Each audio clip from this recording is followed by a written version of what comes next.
আসসালামু আলাইকুম। আজ আপনাদের সামনে আমি কথা বলবো আগামীকাল ডাকসু নির্বাচন। এই ডাকসু নির্বাচন নিয়ে কিছু কথা বলবো। আপনারা জানেন শিক্ষার্থীদের আশা আকাঙ্ক্ষা দীর্ঘদিনের ডাকসু নির্বাচন নিয়ে। অবশেষে সেই নির্বাচন অনুষ্ঠিত হতে যাচ্ছে আগামী 9 তারিখ, আগামীকালকে, যেখানে বিভিন্ন ছাত্র সংগঠনের প্রার্থীরা প্রতিদ্বন্দ্বিতা করবে।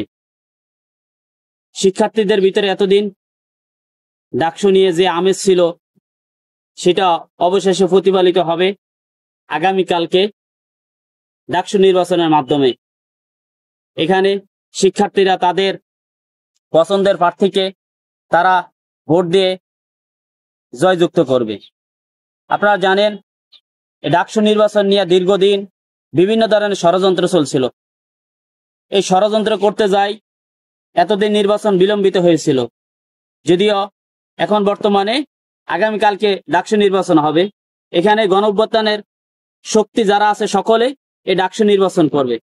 শিক্ষার্থীদের ভিতরে যে আমেজ, উৎফুল্ল মেজাজ, তারা এই ডাকসু নির্বাচন করার জন্যই, যে ভোট দেওয়ার জন্য যে আশা আকাঙ্ক্ষা ছিল তা প্রতিফলিত হবে আগামীকালকে। এখানে আপনারা জানেন বিভিন্ন ধরনের প্রার্থী আছে, যেমন শিবির সমর্থিত প্রার্থী সাদিক কায়েম, তিনি ডাকসুতে বিপি নির্বাচন করবেন। গণঅভ্যুত্থানে তার অনেক অবদান আছে, যা ভুলার মতো নাই। আপনারা জানেন ছাত্র দলের প্যানেলের আবিদুল ইসলাম, যিনি গণঅভ্যুত্থানের একজন সৈনিক, জুলাই বিপ্লবে তার অনেক অবদান রয়েছে, সেও প্রতিদ্বন্দ্বিতা করতেছেন বিপি পদে। আপনারা জানেন যে গণতন্ত্র ছাত্র সংসদের সমর্থিত প্রার্থী আব্দুল কাদের, যাকে আমরা জুলাই বিপ্লবের 9 দফার ঘোষক হিসেবে চিনি, যিনি স্বৈরাচারী হাসিনার বিরুদ্ধে যখন আন্দোলন বিলম্বিত হয় জুলাই বিপ্লবের, তখন তিনি তার জীবনকে বাজি রেখে সে 9 দফা ঘোষণা করেছিলেন। তার অবদান ভুলার মতো নয়। আরো অনেক প্রার্থী আছে, যে জুলাই গণঅভ্যুত্থানের প্রার্থী ও নেত্রী উমামা ফাতেমা, সেও বিপি পদে নির্বাচন করবে, এবং আরো অনেক প্রার্থী আছে। ডাকসু নির্বাচনে সকল প্রার্থীদের প্রতি শুভ কামনা রইল। যেখানে শিক্ষার্থীদের জনবান্ধব ক্যাম্পাস তৈরি করবে, শিক্ষার্থীদের প্রয়োজনে সকল কিছু পূরণ করবে, তাদের সবসময় পাশে থাকবে, এমন একজন প্রার্থী তারা নির্বাচিত করবে। তাদের ভিতরে আপনারা জানেন বিভিন্ন ধরনের বিশ্লেষণের ভিতরে তাদের ভিতরে সাদেক কায়েম, শিবির সমর্থিত প্রার্থী, যিনি বিপি পদে নির্বাচন করতেছেন, তারও বিপি হওয়ার সম্ভাবনা বেশি। কারণ শিক্ষার্থীদের ভিতরে যে একটা দায়বদ্ধতা আছে, তার যে একটা গুণ বৈশিষ্ট্য আছে, সবগুলো তার ভিতরে আছে।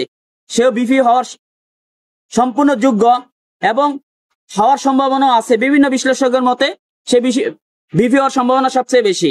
তারপরে ছাত্র দলের যিনি বিপি প্রার্থী আছেন আবিদুল ইসলাম, তাও সে একজন ভালো মানুষ, সেও বিপি হওয়ার সম্ভাবনা আছে বিভিন্ন বিশ্লেষকের মতে।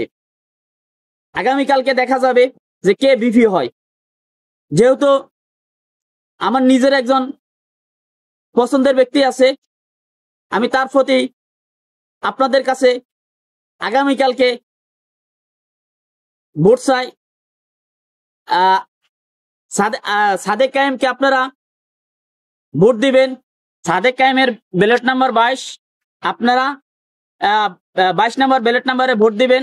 সাদেক কায়েমকে জয়যুক্ত করবেন, যিনি শিক্ষার্থীদের, বিশেষ করে নারী শিক্ষার্থীরা বিভিন্ন ধরনের হয়রানির শিকার হয়।